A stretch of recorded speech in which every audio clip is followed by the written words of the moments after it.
Pagbasa mula sa aklat ng Eksodo.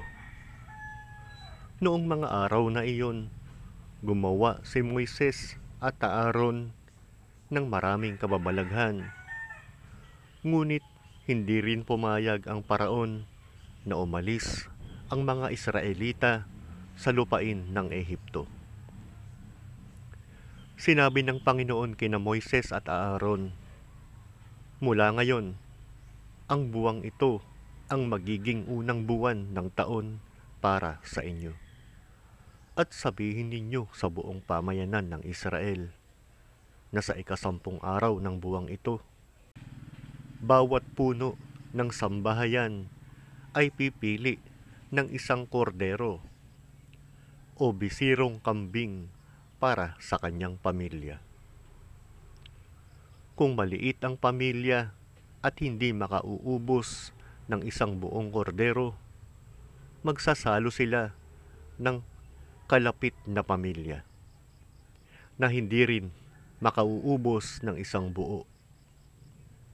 Ang dami ng magsasalo-salo sa isang kordero ay ibabatay sa dami ng makakain ng bawat isa. Kailangang ang kordero ay lalaki, 1 taong gulang, walang pinsala o kapintasan. Kung walang tupa, ay kahit kambing. Aalagaan itong mabuti hanggang sa 14 ng buwan at sa kinagabihan, sabay-sabay napapatayin ng buong bayan ang kani-kanilang kordero. Kukuha sila ng dugo nito at ipapahid sa mga hamba at sombrero ng pintuan ng bahay na kakainan ng kordero. Sa gabi ring iyon, lilitsunin ito at kakaning kasama ng tinapay na walang lebadura at ng mapapait na gulay. Huwag ninyong kakanin ng hilaw o nilaga ang kordero. Litsunin ito ng buo, kasama ang ulo, ang mga pata, at ang laman loob. Huwag kayong magtitira para sa kinabukasan. Kung may matitira, sunugin pagkaumaga. Ganito naman ang magiging ayos ninyo sa pagkain nito: nakabigkis, nakasandalyas, at may tangang tungkod. Dali-dali ang inyong pagkain nito. Ito ang Paskwa ng Panginoon. Sa gabing yaon, lilibutin ko ang buong Ehipto at papatayin ang lahat ng panganay na lalaki, maging tao o hayop man, at parurusahan ko ang lahat ng diyos-diyosan sa Ehipto. Ako ang Panginoon, lalampasan ko ang lahat ng bahay na makita kong may pahid ng dugo. At walang pinsalang mangyayari sa inyo sa pagpaparusa ko sa buong Ehipto. Ang dugo ang siyang magiging palatandaan na Israelita ang nakatira sa bahay na iyon. Ang araw na ito'y ipagdiriwang ninyo magpakailanman bilang pista ng Panginoon. Ang salita ng Diyos. Salamat sa Diyos. Salmong tugunan. Sa Panginoong tumubos, kalis ng inumi handog. Sa Diyos ko't Panginoon, anong aking ihahandog sa lahat ng kabutihan na sa akin ay kaloob? Ang handog ko sa dambana ay inumin na masarap bilang aking pagkilala sa ginawang pagliligtas. Sa Panginoong tumubos, kalis ng inumi handog.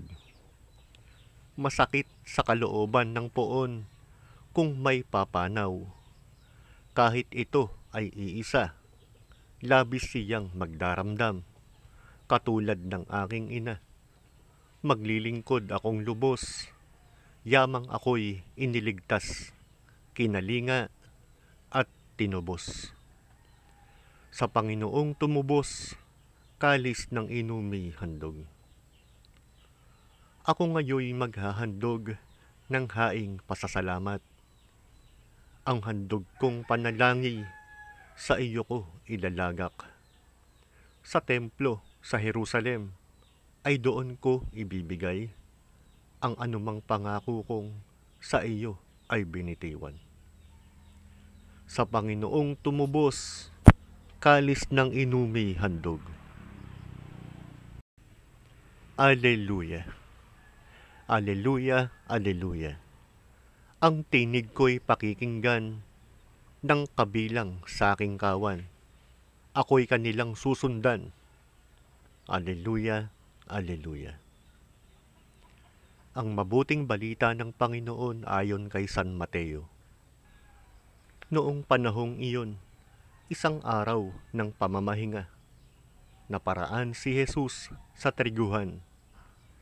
Nagutom ang kasama niyang mga alagad, kaya't nangitil sila ng uhay at kinain ang mga butil. Nang makita ito ng mga Pariseo, sinabi nila sa kanya, "Tignan mo ang ginagawa ng iyong mga alagad. Bawal iyan kung araw ng pamamahinga." Sumagot si Jesus, "Hindi ba ninyo nabasa ang ginawa ni David nang magutom siya at ang kanyang mga kasama? Pumasok siya sa bahay ng Diyos at kumain ng tinapay na handog sa Diyos, at pinakain din niya ang kanyang mga kasama. Labag sa kautusan na kanin nila ang tinapay na iyon, sapagkat ang mga saserdote lamang ang may karapatang kumain niyon.